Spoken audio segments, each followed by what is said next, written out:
Welcome to Alaska Weather, a production of Alaska Public Media and the National Weather Service, Alaska Region. Produced and broadcast daily from the studios of KAKM, Alaska Weather provides complete forecasts, public, marine, and aviation for all of Alaska. Alaska Weather is made possible by the following sponsors. It's never too early to set expectations and goals for your child's education. The UA College Savings Plan provides opportunities that can help you reach your educational savings goals. Save in Alaska. Study anywhere. There is more information available by calling 1-888, the number 4, and then Alaska. This message sponsored by the UA College Savings Plan.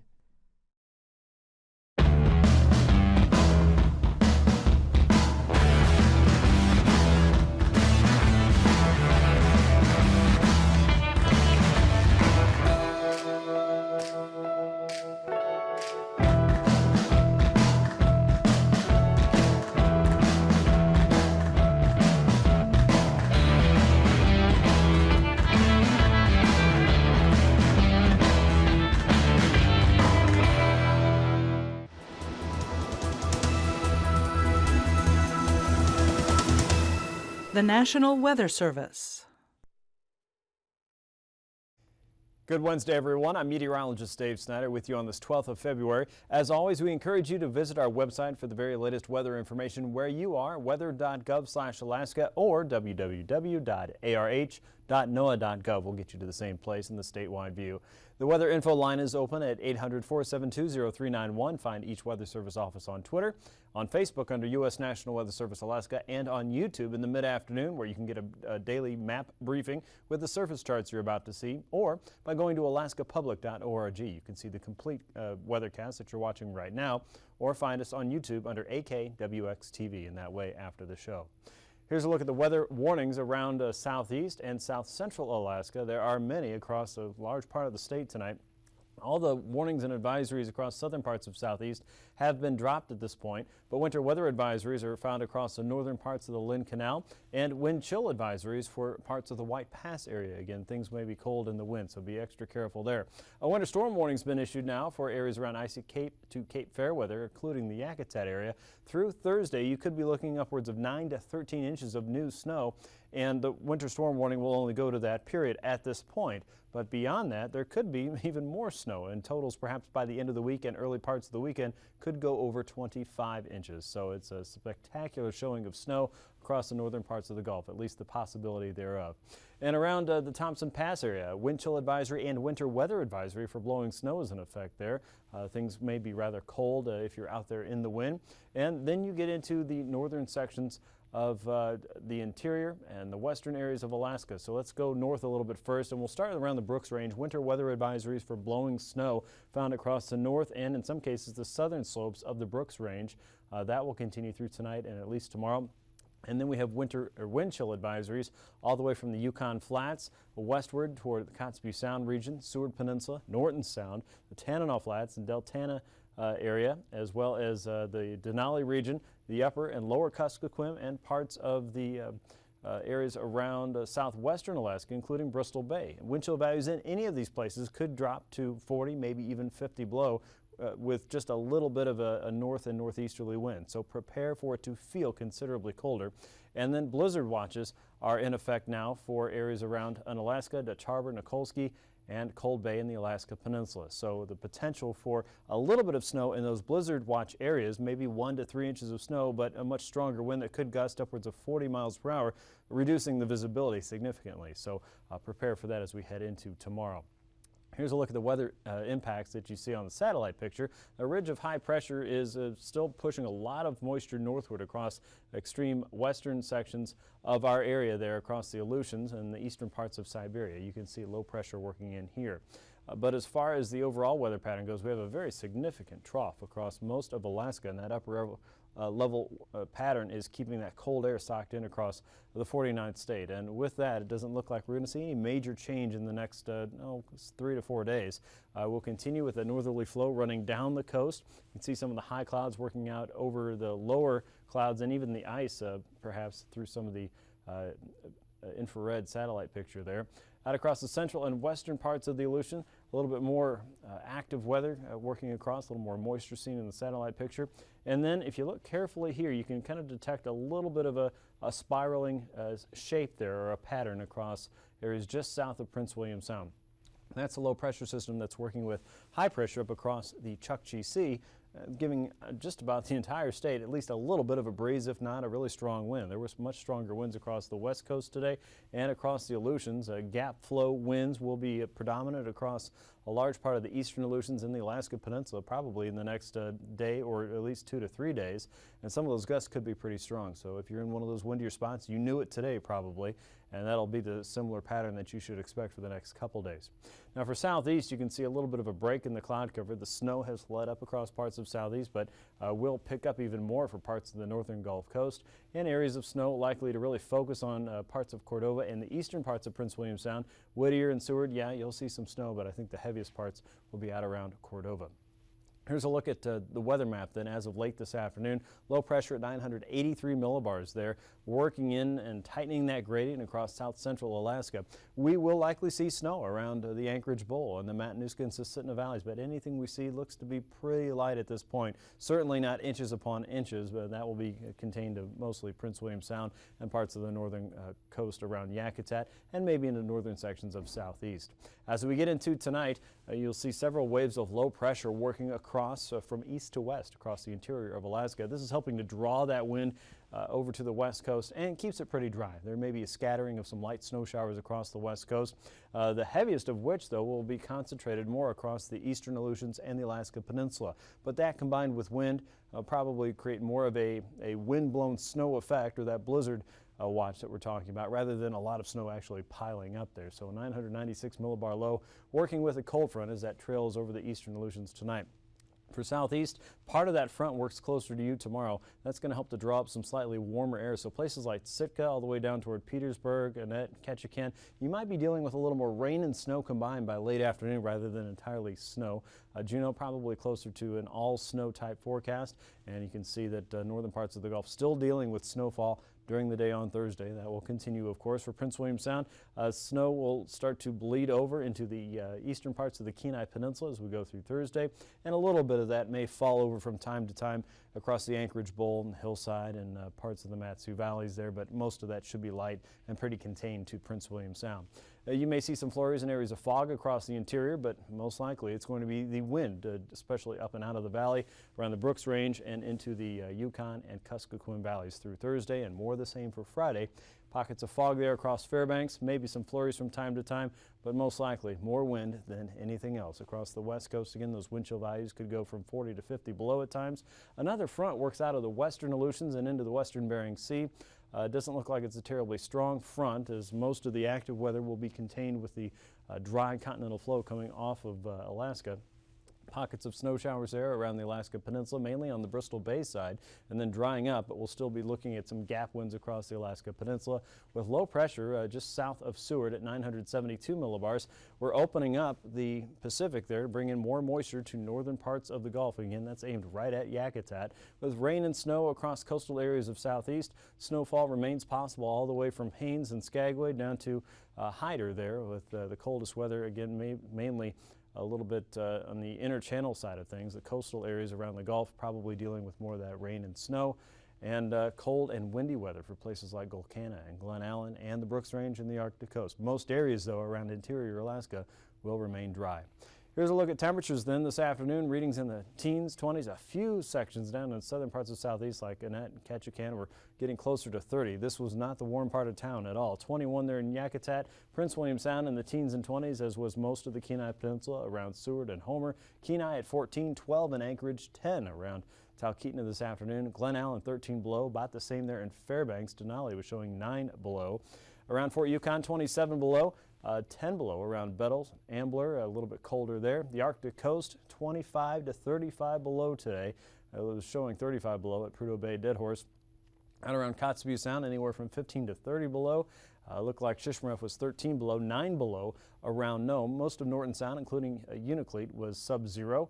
Southwestern Alaska was looking at temps that were above zero. Around Bethel, just a hair below, but Dillingham and King Salmon anywhere from 9 above to 12 above there in Dillingham. Kodiak Island, a hair below 20 degrees. Most of the Alaska Peninsula in the teens and 20s. Unalaska Dutch Harbor showing 32. The Pribilofs in the lower 20s this afternoon, and it was Adak with a warm spot in the state at 39 degrees. Doesn't sound that warm, but that was your honor today. For South Central, temperatures overnight will hover just above zero. Most of Prince William Sound in the teens and 20s. Southeast, teens and 20s overnight. The Alaska Peninsula and the Aleutians in the 20s and 30s. The Pribilofs looking at lows in the upper teens. St. Lawrence Island about 7 below for you in Savunga. 15 below in Nome, with the Arctic coast holding at 30 to 35 below without any wind effects there. 20 below or so around the interior, 28 below in Fort Yukon, with high temperatures tomorrow warming up just a little bit, anywhere from 10 to about 25 below for most areas. Anaktuvuk Pass looking at 30 below, 25 to 30 below for the Arctic coast. Southwest looking at temperatures from 5 to 15 below, Grayling about 15 below for you. And South Central should see highs in the mid-teens to low 20s. Southeast, upper 20s to mid-30s there. Sitka about 37. The Alaska Peninsula in the 20s, with the Aleutians back in the mid to upper 30s. Shemya may be one of the warmest spots tomorrow. IFR flying expected across the southern Bering and into Bristol Bay, and also on the south side. MVFR conditions for a large part of the Gulf and the Brooks Range, as well as the Arctic coast and the far western Aleutians, with most of the interior looking at VFR conditions. Anaktuvuk Pass and Adigan Pass should both be at MVFR through the day. Lake Clark and Merrill Pass will be VFR, trending that way for Rainy Pass, and Windy Pass likely going IFR and then leaning over toward MVFR conditions throughout the day. Isabel Pass may see some improvements for your Thursday. Mentasta Pass expected to be VFR. We'll see improving conditions for Tanita Pass and Portage Pass, likely MVFR conditions with snow showers tapering off. Chilkoot and White Pass expected to lean over toward MVFR as the day goes on. Here's the freezing levels. As you would expect, it's just cold across most of Alaska at this point. A little bit of a bump in that pattern there across the eastern Gulf, and you can see the warm and wet air trying to make its way into the western Aleutians. Icing potential generally below 8,000 and above 3,000 feet for southeast. We've got a ribbon along that discontinuity there in the Bering Sea. Also similar levels below 8 and above 3 out across the west. The main jet pattern shows a pretty enhanced trough across all of Alaska there. The fastest winds right across the Bering Sea, where you saw that icing potential, and a strong southwesterly flow moving into the Pacific Northwest at 170 to almost 180 knots. Low pressure southwest of the Kenai Peninsula and over Kodiak Island is spiraling in. Strong and dominant north winds out of the Bering Strait and right over the Alaska Peninsula, anywhere from 40 to 50 knots, with southwesterlies coming into southeast and east to westerly flow across the Arctic coast. Across the interior, wind speeds are running between 25 and 40 knots there around the Yukon Valley. A north flow on the west coast, ridging taking place across the western Aleutians, and southwesterlies blowing in across the Gulf into places like Sitka at 10 knots, with low pressure again right over Kodiak Island. Turbulence potential, you betcha, right across the Yukon Valley, below 4,000 feet. Some of that could reach isolated severe. And around the Alaska Peninsula, watch for those gap winds. Low-level wind shear will be likely there, as well as at least some light to isolated moderate across the northern Gulf Coast below 6,000 feet.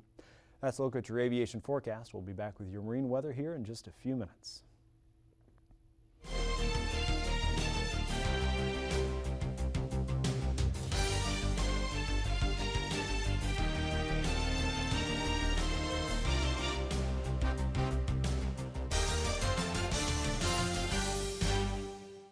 Hello everyone, and welcome to another edition of Alaska Weather Facts.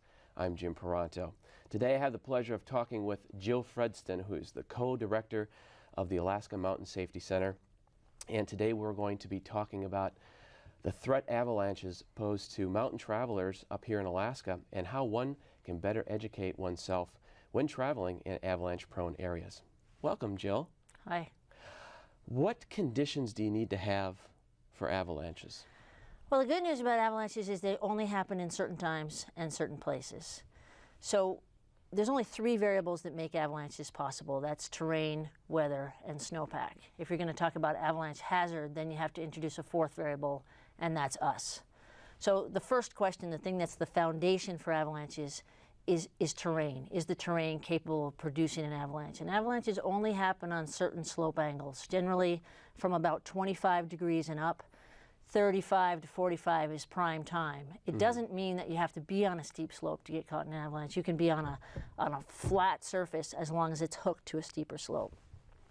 And the slopes don't have to be big. About 50% of all the avalanche accidents that happen in this country happen on slopes that are less than 300 feet high. So we've had people caught on slopes that are only 15, 20, 36 feet high. Okay. The next question is snowpack. Could the snow slide? And the layers are constantly changing throughout the winter. And what we're looking for essentially is the combination of strong and weak layers. The snowpack can only adjust to a certain amount of stress and only at a certain rate of speed. So often when we get rapid, intense loading, a big snowstorm that comes in, that's too much for the snowpack to be able to adjust to that. So it's a constant balance between stress and strength. And weather is kind of the architect of avalanches. It's the thing that often creates the avalanche conditions. And the big three weather factors are precip, how much snow or rain you're getting, wind, and temperature. So where does Alaska rank in the country as far as avalanche risk? Well, avalanches affect our transportation corridors. They affect the places we like to play. They affect the houses we live in. So avalanches are very intrinsic to Alaska. Mm-hmm. In terms of accidents, we lead the nation per capita in avalanche fatalities, and we're very close to leading the nation in absolute numbers of fatalities since 92, 93. We're, I think, 2 fatalities behind Colorado right now. We keep swapping the leads, and that's a pretty staggering statistic if you think about it, because our population is so much lower. Now, how many avalanches on average would you say per year up here in Alaska do we have? Well, every year we have thousands of avalanches. Most of them we don't care about if they don't hit the power line or don't hit the road or don't catch somebody. There's no people there to actually experience them. I mean, really, avalanches become about us and where we put ourselves, where we choose to work and play. But we have anywhere usually between 3 and 13 fatalities in a year. I'd say 3, 4, 5 is about the average. But there may be over 100 people that get caught. You just might not hear about that. They get caught. They maybe are partly buried, but just aren't killed in those slides. So tell us about the Alaska Mountain Safety Center. What do you guys provide? Well, the Alaska Mountain Safety Center is a nonprofit organization that Doug Fessler and I set up in 1986. I used to run the state's Alaska Avalanche Forecast Center when they had one, and Doug ran the other half of the state avalanche safety program. And when that ended, we set up the Alaska Mountain Safety Center. And we do a lot of consulting for power line companies, mining companies, assessing the hazard, designing defenses, doing operational avalanche forecasting and helicopter bombing. And then we do a lot of teaching, because really nobody needs to get caught in a slide. You see the same accidents happening over and over and over again. Now, is there a avalanche forecast center up here now? There is no forecast center, although every year there's there's maneuvering for funds. Maybe the funds will come through. Senator Stevens is working on it now. There is forecasting out of the Forest Service for Turnagain Pass, and you can access those forecasts on the web. Now, I understand that there is an outgrowth to the center, the Alaska Avalanche School. So what are they doing? Doug started the Alaska Avalanche School in 1977, and then he ran it as a state program until '86. Then we ran it under the Alaska Mountain Safety Center, and it's the leading education service in this state for, you're a backcountry traveler, you want to learn how to evaluate hazard, that's where you go, and you get hands-on training. Just this year, we passed it off to our longtime instructors, and they're operating it as a separate nonprofit called the Alaska Avalanche School. I was on their website about a week ago, and I came across a fund that they had set up. I believe it's called the Avalanche Education and Scholarship Fund. What's that?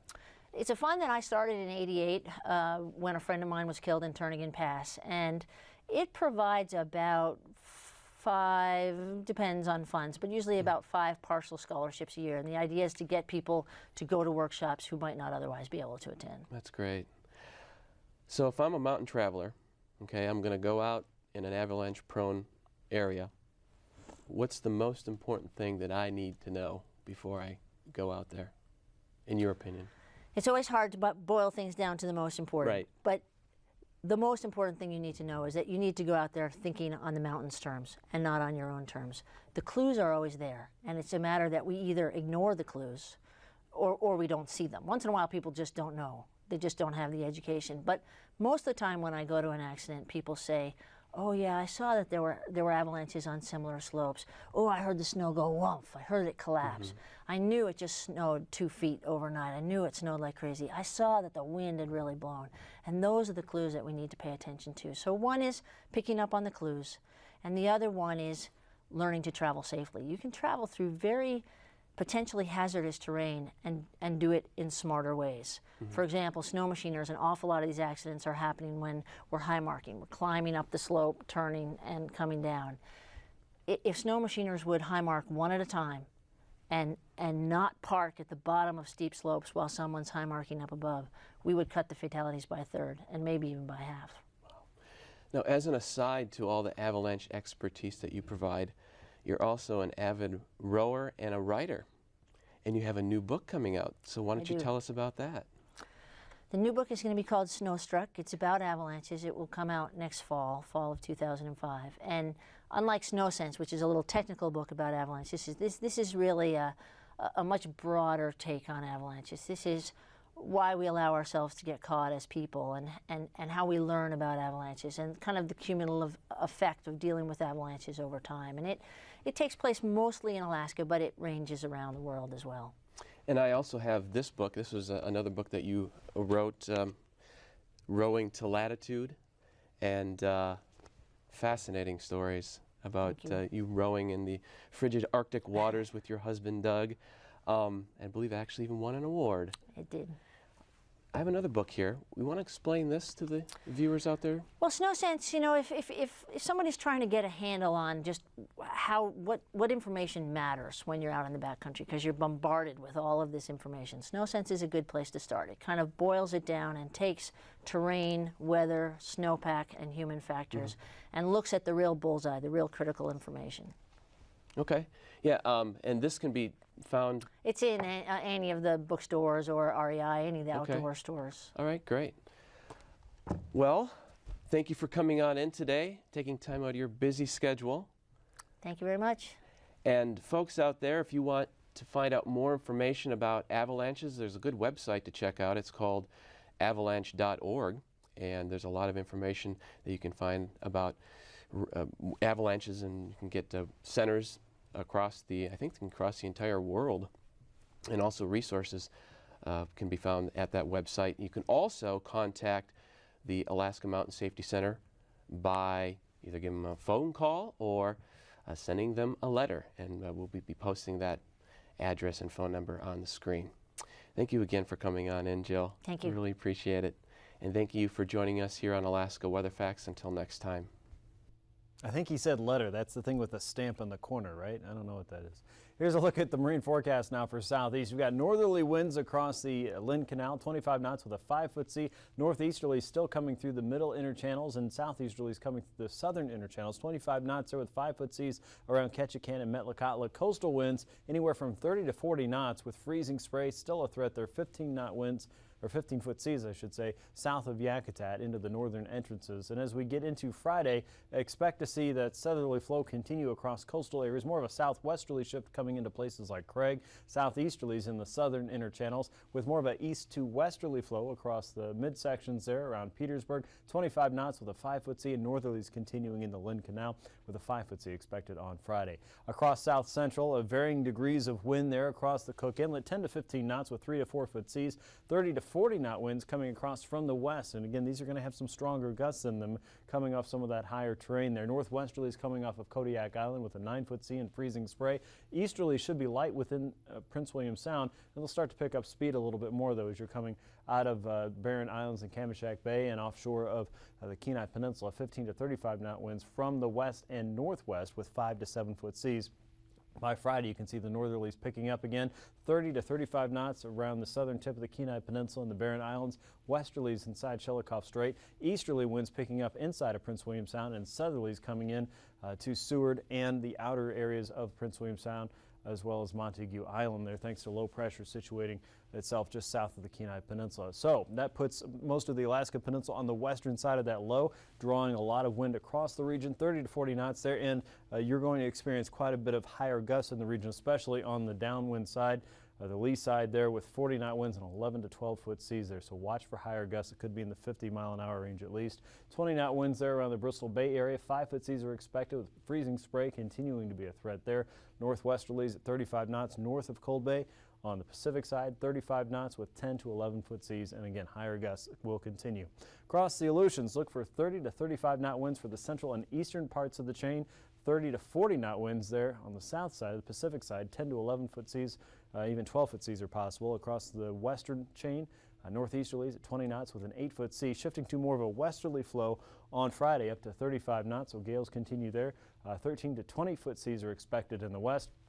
8 to 14-foot seas are expected from Adak to Unalaska, and a southwesterly shift south of Adak and Aga. We'll keep our northwesterlies, though, between Nikolsky and Unalaska and southward, anywhere from 25 to 40 knots. So a lot going on there as the weather changes in the Aleutians toward the end of the week. North and northwesterly winds down the west coast on Thursday, anywhere from 25 to 35 knots with freezing spray south of the ice edge, of course, for the Pribilovs, a 35-knot wind with a 12-foot sea. As we get into Friday, 25 knots with a 10-foot sea, so that diminishes somewhat. 25 knots coming across St. Lawrence Island, and out of Kuskokwim Bay, about 35 knots with a 9-foot sea. Freezing spray, of course, remains a threat with the cold and the wind continuing.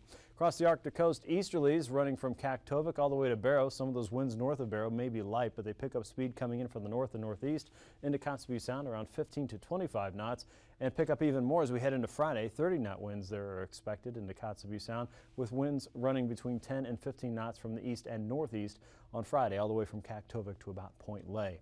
Recapping tonight's weather, a busy weather period for the northern coast all the way into southeast. We're seeing improving conditions for southern parts of southeast. Snow will continue across the north and into Yakutat. Periods of heavy snow and a winter storm warning in effect for you now. Wind chill advisories will be commonplace across a large part of Alaska, especially along the west coast and parts of the interior, with winter weather advisories elsewhere, mainly due to blowing snow across the Brooks Range and areas around Thompson Pass as well.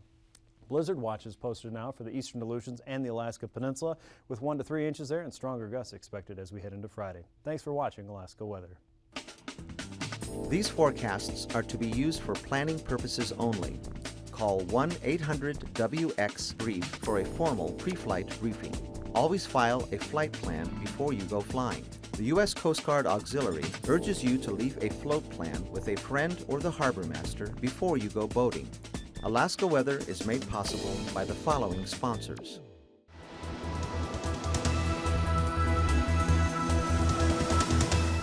The National Weather Service. It's never too early to set expectations and goals for your child's education. The UA College Savings Plan provides opportunities that can help you reach your educational savings goals.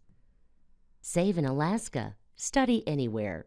There is more information available by calling 1-888, the number 4, and then Alaska.